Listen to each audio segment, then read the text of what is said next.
السلام عليكم ورحمة الله وبركاته. حياكم الله جميعا ومرحبا بكم في حلقة جديدة من برنامج كشف التحريفات في كتب الشيعة. تشاهدون في هذه الحلقة تحريف المجلسي لرواية عن أصحاب النبي صلى الله عليه وآله وسلم.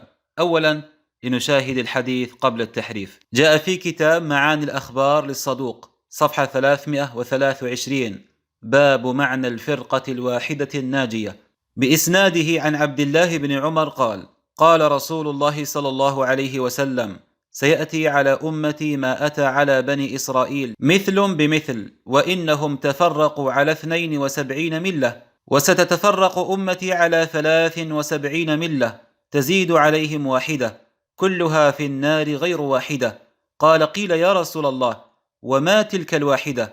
قال: هو ما نحن عليه اليوم أنا وأصحابي. فهذه الفرقة الواحدة الناجية ما كان عليه النبي صلى الله عليه وسلم وأصحابه رضي الله عنهم.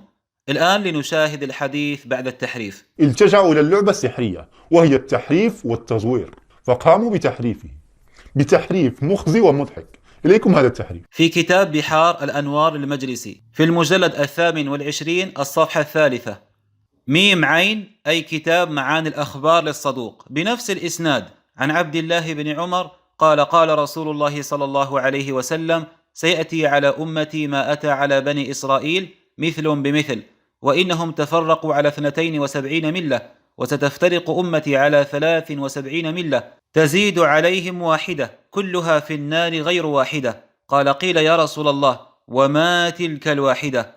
قال: هو ما نحن عليه اليوم أنا وأهل بيتي. وهكذا الأمانة العلمية عند المجلسي، المصدر الذي ينقل منه جاء فيه أنا وأصحابي، فيقوم هو بتحريفها إلى قوله أنا وأهل بيتي.